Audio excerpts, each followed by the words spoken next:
Hi everyone, welcome to the third section of this video, and we're going to be looking at how to create partition with fdisk utility using standard partition method in Linux. Alright, if you're going to be writing the RHCSA 8 examination, just scroll down to the end of the website and come and click the RHCSA 8 exam practice questions. All right. If you're also writing the LXCS and the SUSE Linux examination, you can also scroll down to come and click it here. We're going to be updating that as soon as possible. Okay.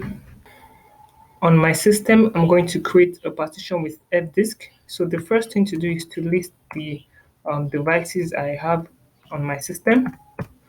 Okay, so you can see that I have the SDA, it's been partitioned already. So the device I want to partition is the SDP. All right, and look at the size here. It has the size of 5 gig and it is a disk, just as we've explained. So I'm using a VMware virtualization software. So what I did was to just add another disk to this system, which is 5 gig. If you don't know how to go about this, you can just drop your question in the script in the comment section. So I'm going to help you to do that. Now that I've verified my disk, so I'm going to use the fdisk utility to partition the STB device. All right. So you can see here that I can use the M command for help. If I need help, I'll just do M. All right. And if I scroll up, you can see different flags. I have the P, which means print the partition table.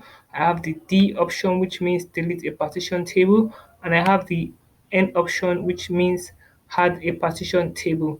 So what we want to do is to add a partition table. All right, so I'm just going to use the N option. Okay, so I have the option of adding the primary or the extended partition type. So, but we're going to be using the primary type. Okay, so you can see the next value here, which says partition number 1 to 4. So if, of course, this is the first partition that we're creating on the system, and so that's why the default is 1. All right, so I can either press enter key or I will just use number 1. So let me just use 1. Okay, so the first sector is 2048, and that's the default also. So I can press the enter key. All right, and the last sector is the size I'm going to specify, this the partition size I want. So the disk is 5 gig, and I can add plus, I can just partition this to 2 gig, right? So that's 2G. Look at the options there. This is plus, and for a gig that's G, for megabytes that's M, for terabytes that's T, for petabyte that's P. All right, so we're doing for gigabytes, so I'm just going to use plus 2G. All right, and I'm going to press my enter key. So it's saying I should press M for L2, like we've done before. If you do P, it means that you should print the partition table. So that means that by the time you write to this configuration, this is what you're going to be having. You're going to be having dev SDB1. So you've been able to partition SDB to SDB1 with this sector size 2 gig, all right, with this ID, and the type is Linux. So for me to save and write this file, if you use your hem option, you see the option W. W means, let's look for that here. All right.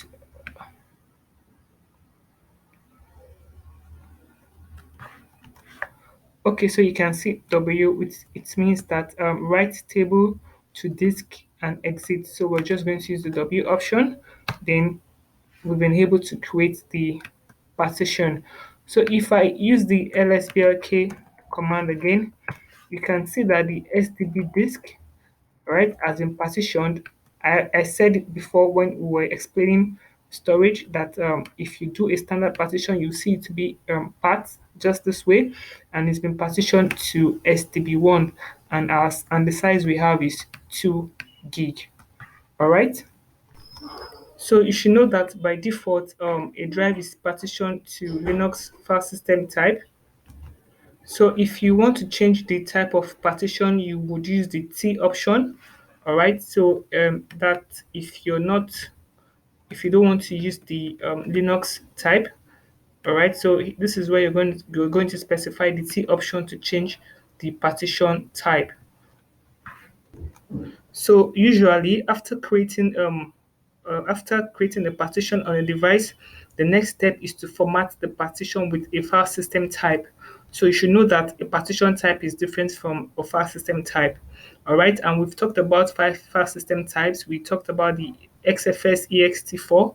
All right, so to format this device with, for example, with the ext4 file system type, we're going to use the command mkfs, that's make file system dot ext4, all right, on the device which is dev sdb1. Okay, so we've been able to format this partition to ext4. All right, so sometimes you might want to format the device with a label. All right, so to format a device with a label, you're going to use this command. All right, then you're going to use the -l option, and the label name, you can call it whatever name you want to call this.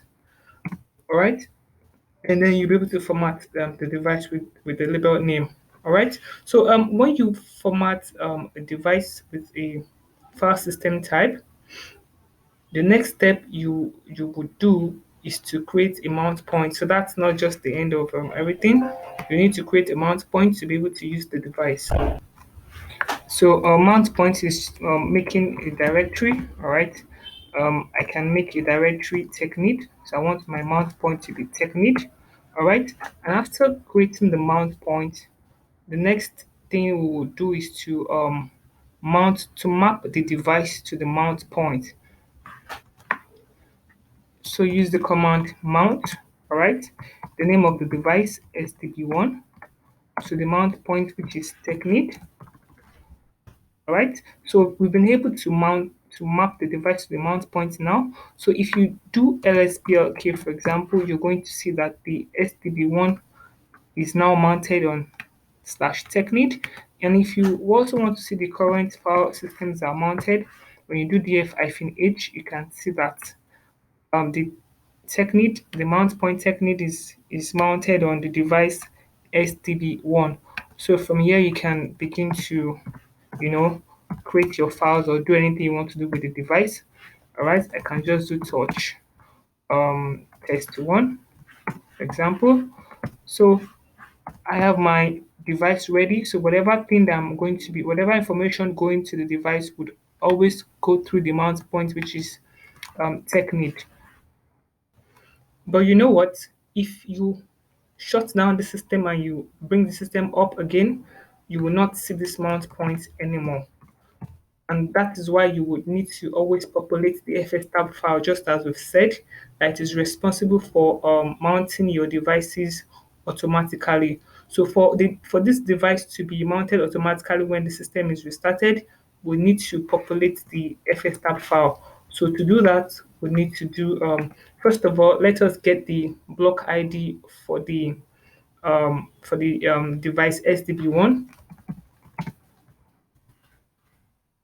Oops, let's just do this. Um,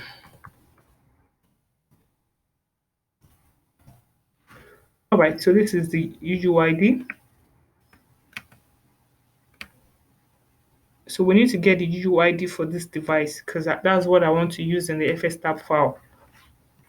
So sorry, I meant UUID, not the block ID. So we need to get, for you to be able to get the UUID, you need to use that command that I've just run. So then let's open the fstab file.